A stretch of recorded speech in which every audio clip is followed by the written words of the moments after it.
Você diz que eu te assusto, você diz que eu te desvio, também diz que eu sou um bruto e me chama de vadio.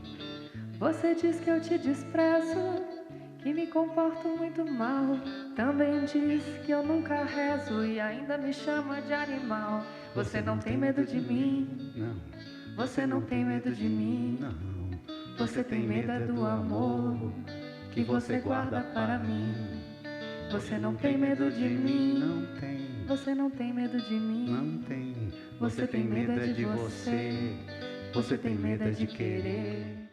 Ele é cantor, compositor, instrumentista, escritor. No refrão de hoje eu converso com Péricles Cavalcante. Péricles, que bom falar com você, é um prazer. Prazer é meu, André. Prazer é meu. De onde você está falando? Como é que você está nessa pandemia? Eu estou falando de São Paulo, que é onde eu moro, né? Embora eu tenha nascido no Rio, vim para cá pequenininho, depois viajei por várias cidades. Meus pais são nordestinos, mas eram imigrantes, né? Migrantes, aí viemos para São Paulo. Estou em São Paulo, na minha casa, estou na pandemia como todo mundo, no isolamento, porque eu sou do grupo de risco, né?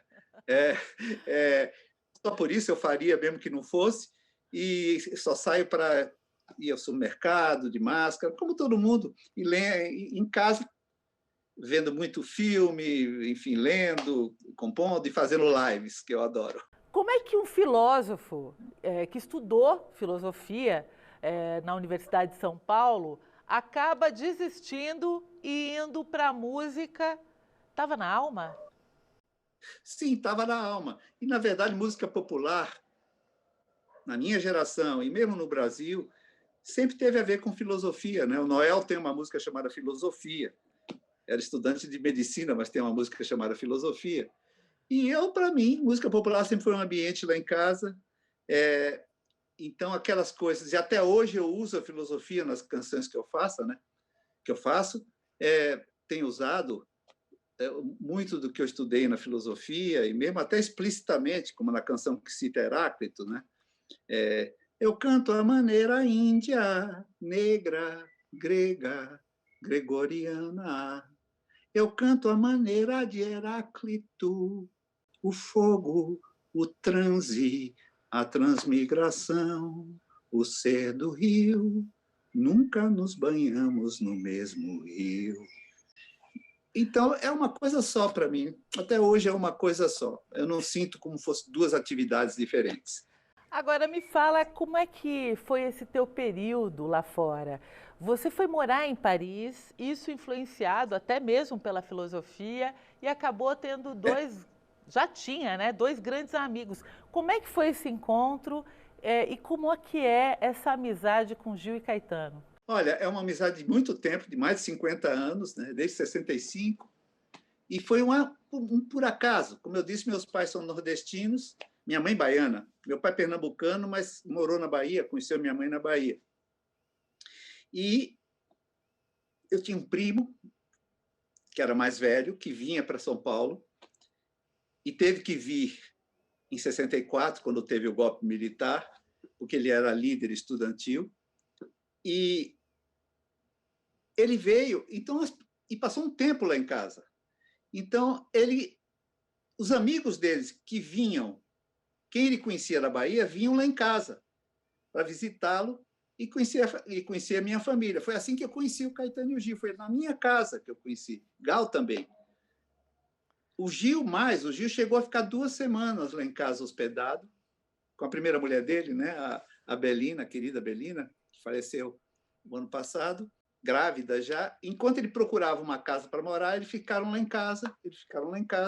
Ele ia trabalhar na GC Lever, em Campinas, voltava. Caramba. Isso eu tinha uns 16 para 17 anos. Então, veja, eu os conheci lá em casa. Aí ficamos, daí em diante, ficamos amigos sempre. Depois eu saí de casa, meus pais voltaram para morar na Bahia. Houve o tropicalismo e eu fiquei sempre próximo. Eu estudava na USP, que era perto ali, né, na Major Sertório.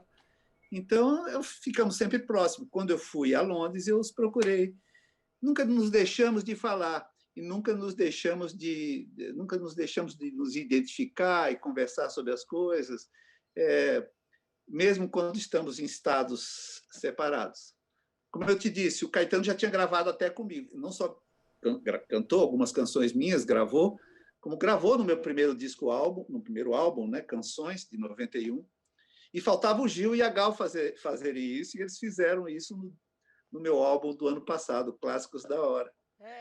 Mas sempre trocamos experiências e muito amor, na verdade. E como é que foi esse começo com a Gal? Há mais de 40 anos, quase 50 anos que foi que a Gal acabou gravando, né, uma música sua. Como é que foi gravar? Foi daí que começou a sua carreira? Assim, foi um divisor de águas? Sim, profissional sim. Veja só, eu já tocava violão, tudo em Londres, eu gravei uma trilha de um filme do Rogério Ganzerla, que o Gil me chamou para gravar com ele, tocando violão, fazendo backing. Copacabana Mon Amour chamava o filme, isso em Londres. Mas isso, cheguei até a ganhar grana para isso, posso considerar o primeiro trabalho profissional. Embora eu próprio, como compositor, ainda não trabalhasse. Quando eu voltei, eu comecei a compor, em 73, e quando eu comecei a compor e mostrar para os meus amigos, eles falaram, pô, mas isso é muito bom. E os meus amigos eram eles, Gil, Caetano e Gal, especialmente. Então a Gal quis logo gravar. Falando ainda em Caetano, você musicou Elegia, né, que é uma tradução de Augusto de Campos. Me conta um pouco como é que foi esse trabalho. Pois é, isso aí foi nos anos 70 ainda, em 77 a 78. Eu tinha acabado de me casar de novo com a minha atual mulher, Lídia. Eu já tinha sido casado na época da faculdade de filosofia, mas eu era muito jovem, e ela também era muito jovem. A gente não teve filho nem nada, ficamos uns meses casados, na verdade, e nos separamos quando eu fui para Paris. E aí, em 77, 78, eu me casei de novo. E conheci Augusto, Harold e o Décio, que o meio era o mesmo. O Augusto, especialmente, ficou muito meu amigo. E um dia, na casa dele, ele me mostrou uma edição de um livro artesanal que um amigo dele de Santa Catarina, não me lembro o nome da pessoa agora, tinha feito, de umas traduções de poemas do John Donne. Ele me mostrou, me deu de presente o livro e falou, olha que bacana esse poeta. John Donne é um poeta inglês do século XVII. Ele era um bispo, né, da igreja anglicana. Então, era um bispo que lá eles casam, né, padres, bispos, enfim, não existia o celibato obrigatório. E ele era um poeta excepcional, que eu não conhecia, fiquei conhecendo quando o Augusto me mostrou isso. E quando ele me mostrou, ele me deu um livro assim, aí eu peguei para folhear na casa dele, e tinha assim, Elegia, Indo para o Leito, que o nome em inglês é Elegy, Going to Bed, né, o poema. Aí eu comecei a ler a tradução do Augusto, assim, quando chegou naquele pedaço que diz assim, deixa que a minha mão errante adentre, atrás, na frente, em cima e embaixo, entre. Eu pensei comigo, pô, isso parece uma letra de uma canção, de um bolero, né? Mas li, fiquei, não falei nada para o Augusto e fui para casa. Depois que a gente saiu de lá, veio para casa. E em casa, me lembro que a minha mulher estava dormindo assim, adormecida, eu peguei o violão, me lembrei daquilo e fui cantando. Fiz uma espécie de edição da letra, né? Porque não está inteira, não é o poema inteiro na letra. E eu achei, e o gosto que o talento, a beleza da tradução do Augusto é que é totalmente coloquial, e ele gosta de música popular, né? Então aquilo tinha uma coloquialidade que facilitou muito a minha composição. Saiu praticamente direta a música, a primeira parte toda direta, só aquela parte do final que eu tive que editar, que faz eu sou um que sabe, que não é o fim do poema, né? Não é o final do poema. E foi assim que surgiu. Aí o Caetano ouviu, quis logo gravar. Mas muita gente gosta mesmo, e teve poucas gravações, né? Teve a da Simone, depois da do Caetano, depois eu gravei, que eu não tinha gravado ainda no meu primeiro disco, e depois a Malu Magalhães gravou no disco, naquele álbum que o Zé Pedro, da gravadora Joia Moderna, com a curadoria da minha filha, Nina Cavalcante, organizou das cantoras jovens da nova geração, gravando minhas canções, e a Malu gravou lindamente, estranhamente, lindamente, do jeito dela, Elegia. Legal. Vamos falar mais disso no próximo bloco. Temos que fazer agora um intervalo, mas daqui a pouco a gente volta. Primeira parada do refrão, daqui a pouco a gente volta. Fique com a gente.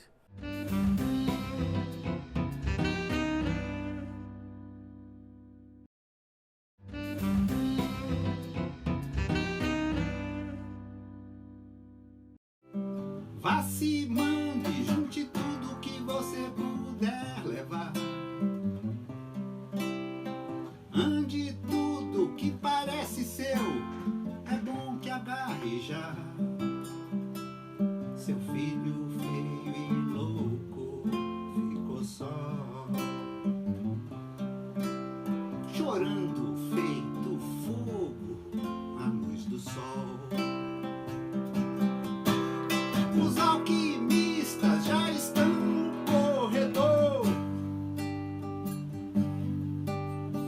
e não tem mais nada, negro amor.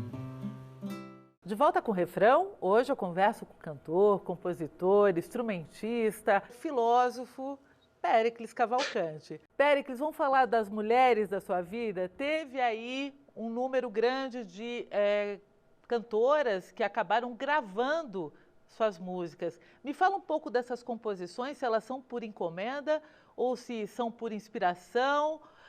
Como é que funciona aí a composição na tua vida? Olha, funciona de toda forma, você tem razão.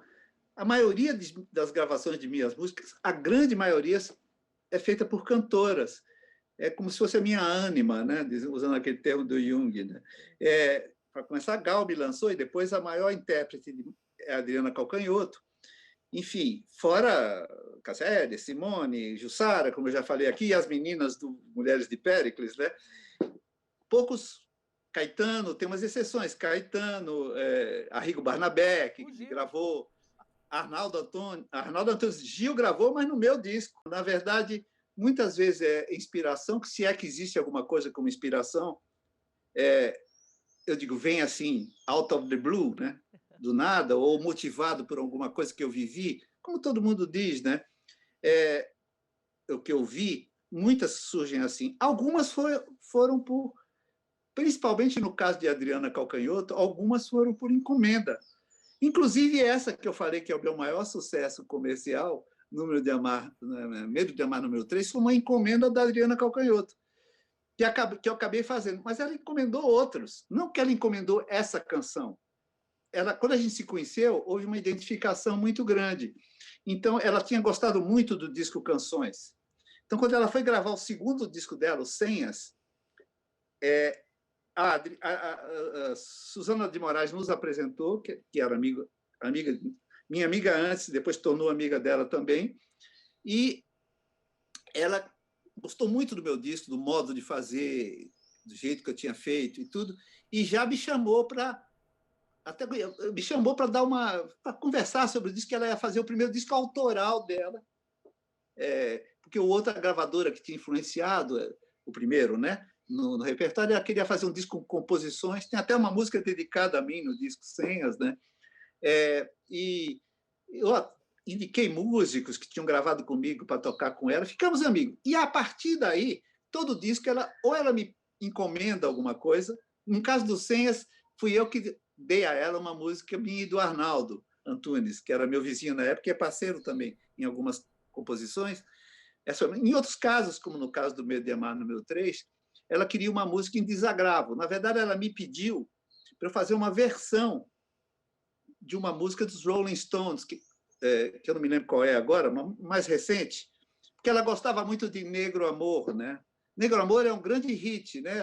A versão que eu e Caetano fizemos da música do Bob Dylan. E a editora não autorizou, eu fiz a versão, a editora não americana ou inglesa deles não autorizou. Eu não pude gravar. E ela falou, Pérez, faz uma música em desagravo a isso.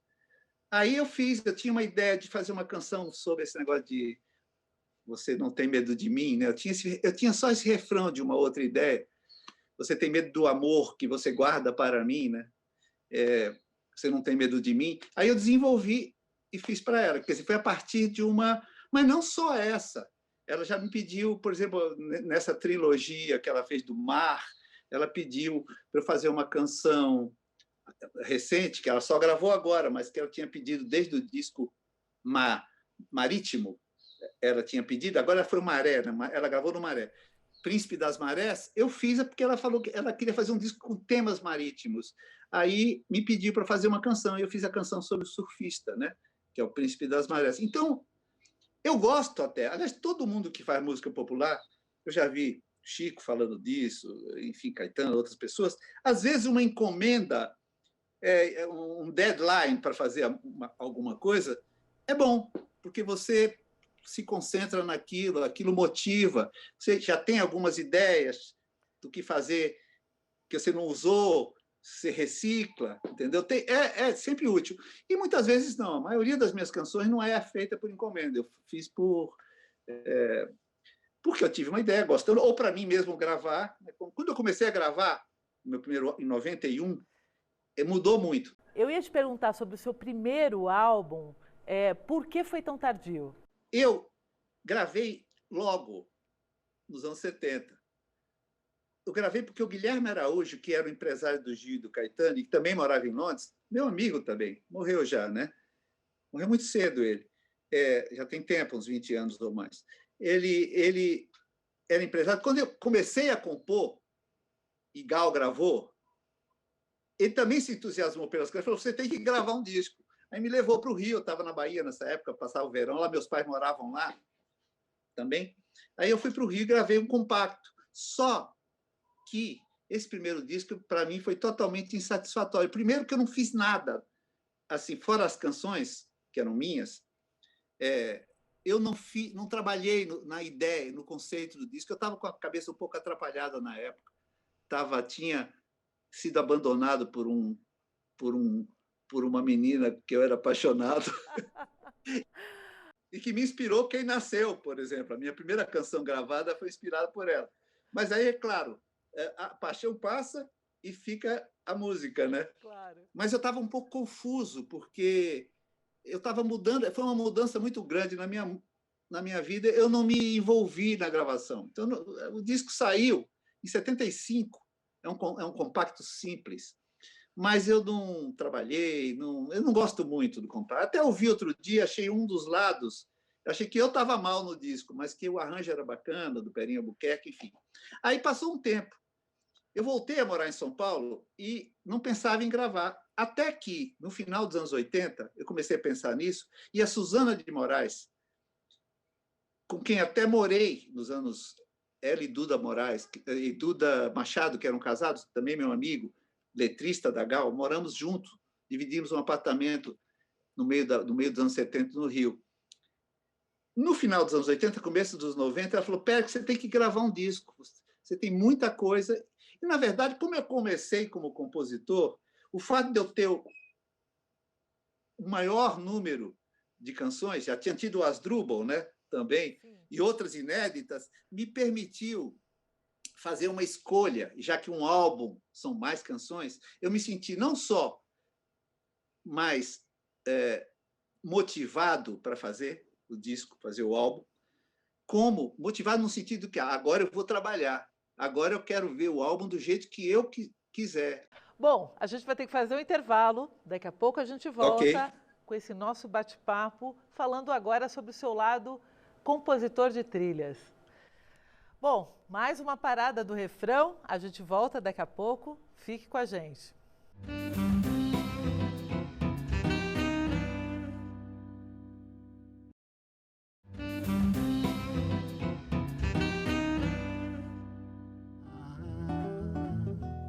Eu poderia ser um padre ou um dentista, um arquiteto, um deputado, um jornalista.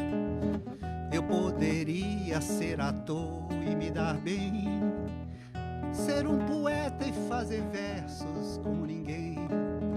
Eu poderia ser um general da banda, uma modelo, um herói da propaganda.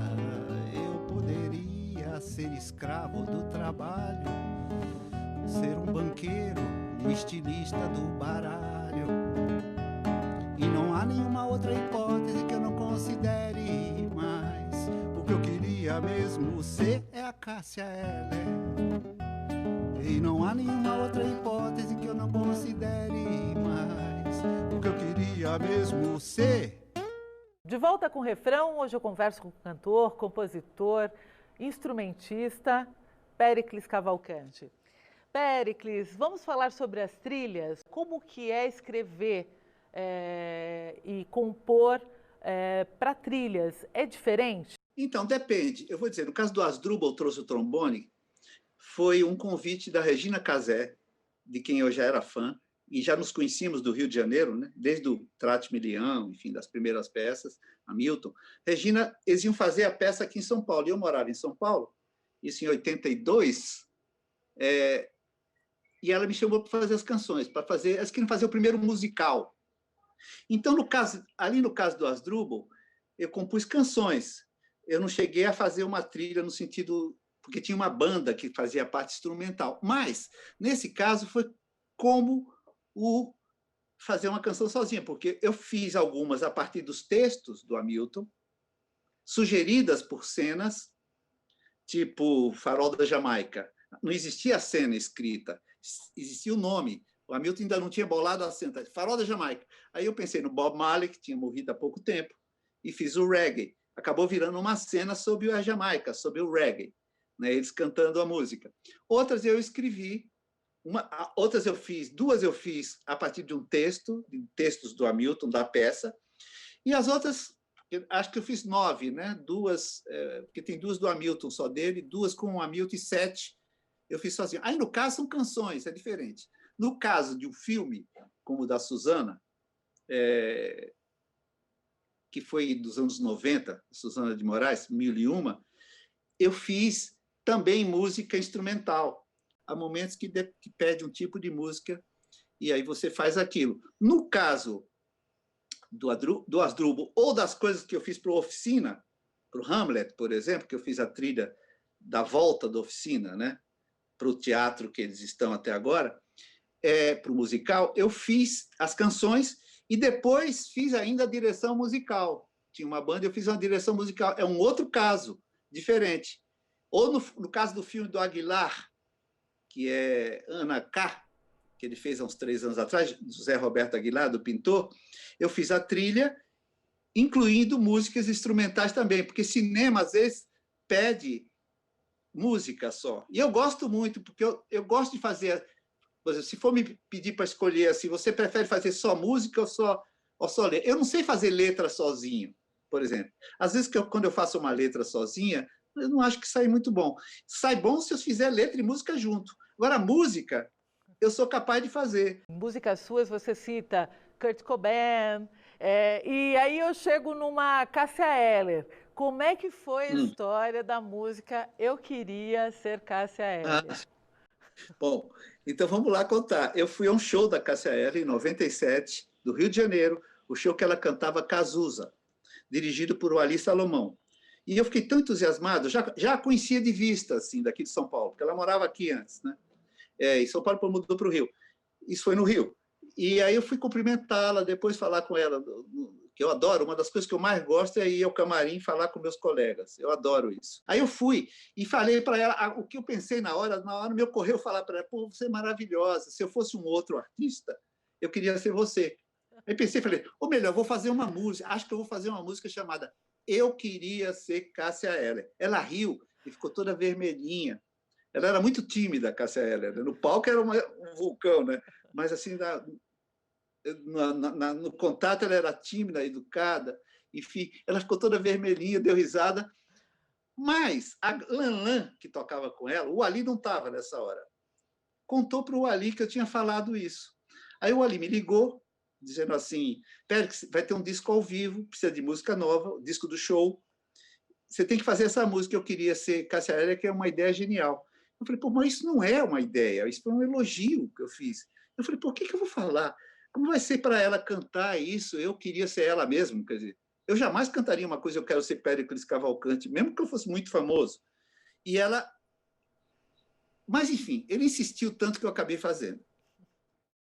Até gostei de fazer. Fiz uma coisa mais, um recitativo, tipo Bob Dylan, com mais uma coisa de uma letra grande, ou Lou Reed. Fiz uma coisa assim meio folk, né? E o Ali adorou, tal, fez esse negócio, mas ela ficou grilada para cantar, com razão, eu lhe dou totalmente razão. E no dia que era para gravar, no primeiro dia, eu fui para o Rio até para ver essa estreia, ela não cantou, ela não conseguiu cantar.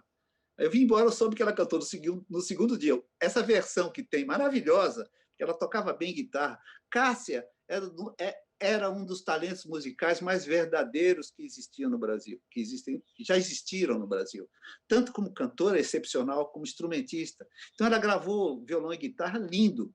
O Ali Cabrou falando, você tem que gravar, você tem que gravar. Eu já não estava lá.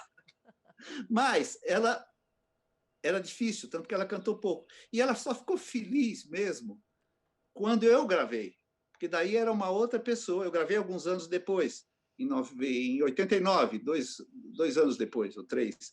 Ela ficou feliz, porque aí era uma outra pessoa expressando a admiração por ela. Eu queria ser Cássia Eller, faz todo sentido para uma outra pessoa cantar. Né? Agora, a gente está indo para o final do programa, infelizmente, mas eu queria te perguntar sobre o seu trabalho, o último, na verdade o recente, né, do ano passado, que teve participação da Gal, você falou também do Gil. Da primeira vez, né? Vem mais coisas por aí, depois desse? Eu tenho lançado, sim, mesmo antes do Clássicos da Hora, que é esse conjunto que saiu há um ano atrás, exatamente um ano e pouco atrás, 1 ano e 2 meses atrás, em julho do ano passado, ali fazia tempo que eu não lançava uma coletânea com 7 canções, assim, era um álbum. Ali era um álbum com conceito, né? E que tocava em temas clássicos, por isso que é Clássicos da Hora, né? Clássicos da filosofia grega. Tem um poema de um anônimo grego, que é uma faixa que chama Moinhos e Moças. Nesse álbum, Gil e Gal participaram. Pela primeira vez, foi um maior prazer para mim. E eles, eu já tinha pensado neles. O Gil para cantar O Velho Lenhador, chama O Velho Lenhador e a Morte. Né?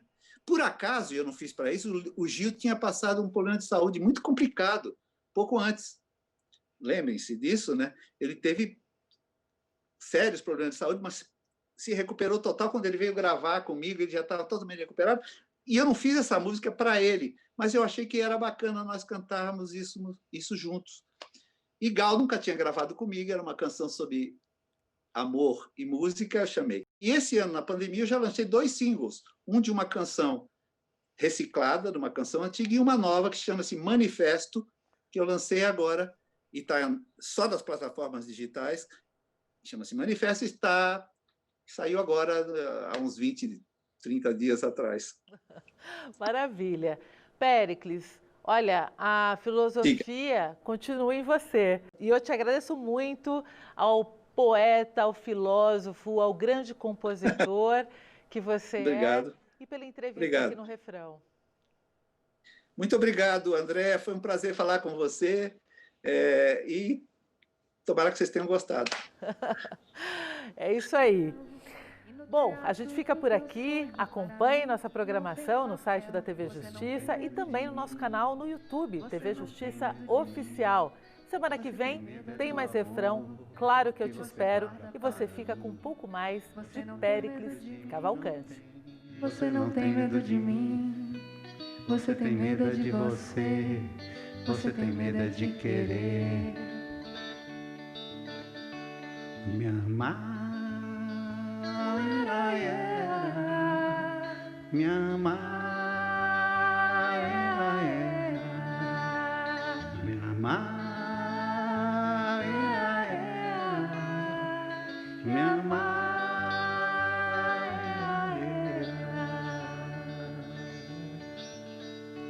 me amar.